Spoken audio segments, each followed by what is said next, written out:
Welcome back.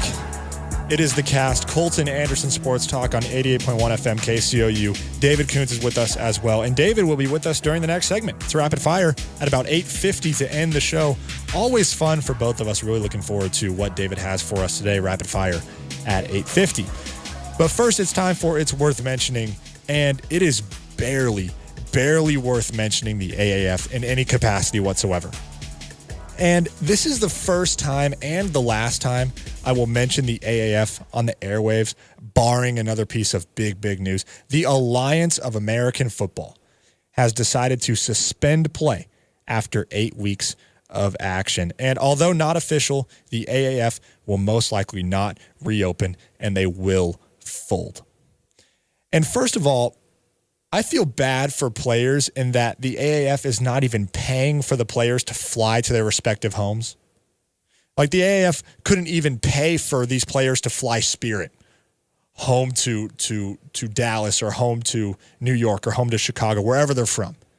The AAF is just saying, we're done, find your own way back home. I mean, these players, they're not totally broke. They have money that they've been making from the AAF, but you could at least pay for them to fly $100 one way, right? Can't you? But they're not even doing that. Other than the players being stranded, I don't really feel bad for the players. I don't really feel bad for the AAF at all. And I wish I would have been on the air with this opinion sooner, because my opinion from start to finish has not changed about the AAF. It's so easy to say this now that the league is done, but the AAF from the start was terrible. From the very start. I couldn't make it 3 quarters into the first game before I turned it off and switched on something, anything. I've seen every episode of Family Guy 200 times. I watch Family Guy like people watch The Office, and I would rather watch an episode of Family Guy for the 201st time than any AAF game. I'd rather watch the LPGA at a random stop in Kentucky than I would the AAF. I'd rather watch anything else than the AAF. And when Tom Dundon invested $250 million into the league, my opinion, my initial reaction, which I still hold today, is that the NHL should have seized the Carolina Hurricanes from him immediately. Tom Dundon, the owner of the Carolina Hurricanes, invested $250 million into the AAF, and my opinion was that the NHL should be like, we're buying the Hurricanes back from you, and we're moving them to Quebec City. We're moving them somewhere. The Hurricanes are about to make the playoffs, and they still have bottom 2 attendance in the league. This was a terrible investment decision. Take that $250 million and give it to literally anything else. Even if you didn't give it at all to anything else, it would have made interest, and that would have been a better investment. And what exactly was he investing into anyways? Minor league football? You do realize that the NFL is the most powerful sports league in the entire world. You do realize that the NFL last year made more money, more revenue than the Premier League and the NHL combined. You're not going to unearth the NFL. And if you are, it's going to take 50 years, 100 years to unearth the NFL, if it's even possible. And also, you do realize that minor league football already exists. You do realize that there already is a development league. In fact, we have a AAA football team right here in Columbia, Missouri. It's the Missouri Tigers of Division I football. NCAA, especially Power 5, that's your AAA. That's your minor league football. When diehard football fans argue on behalf of the AAF and the XFL, they argue that football needs a minor league, that there's room for that. Guess what? It already exists. Yeah. We have a minor league team here in Columbia. One thing I think, though, is I think there should and there totally can be a way people can make money for football or from football outside of the NFL. Because that being the only option, really, like, a lot of people dedicate their lives to it and it doesn't work out. So there should be a step down that's still somewhat lucrative or at least reasonable. Well, and here's the problem is that it makes sense in principle, right? When you think about football, it's by far the most popular sport in the country. No question about it. Now, some people like basketball more. I love hockey. That being said, there's no doubt that the consensus is that football is king, and it's not even close. And so the principle makes a lot of sense that, hey, why can't there be a second league, a second professional league? There's a second professional league for the NBA. It's called the G League, and that's gaining popularity every single year. There's multiple leagues for baseball. There's multiple leagues for hockey, even in America. There's even a golf developmental league that is able to sustain itself. Why can't there be for football? The principle makes sense. But in practice, it has never worked, and it will never work. The Arena Football League folds all the time. The XFL the first time folds. This folded. The XFL is going to fold again when it restarts. And people, maybe every 5 or 10 years, are going to try something, and it's never going to work.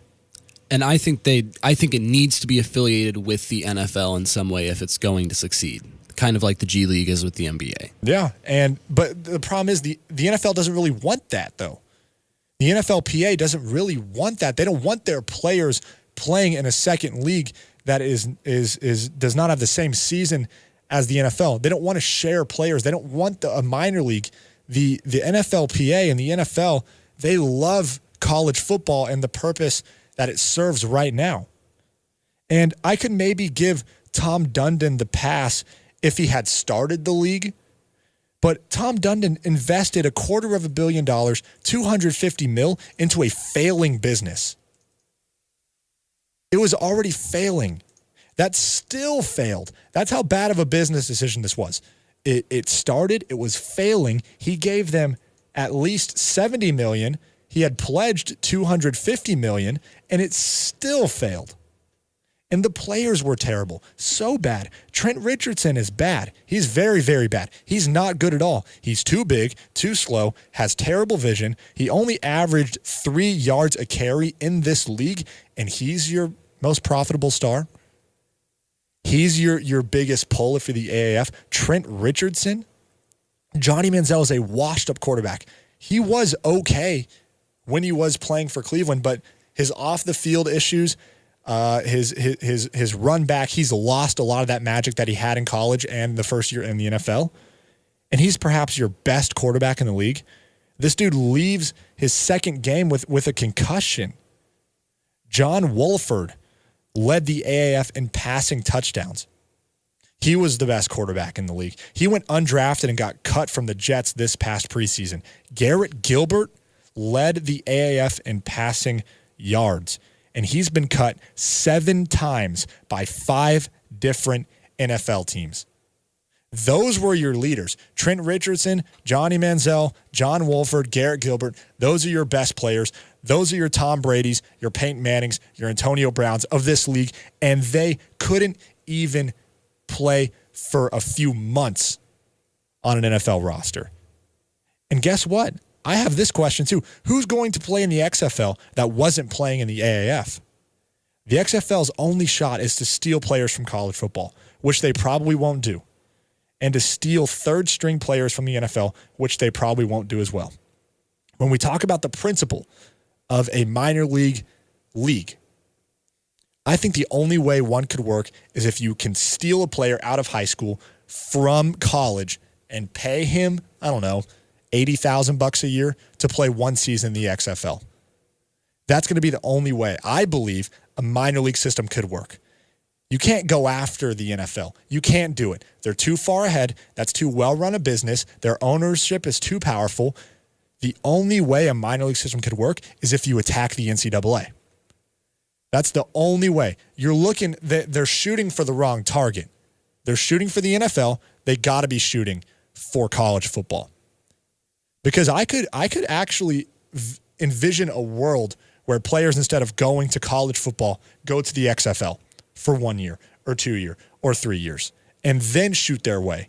Because guess what? The NFLPA, just like they didn't want to associate themselves with the AAF, is not going to associate itself with the XFL. And so the NFL's out. You can't have an official minor league XFL system.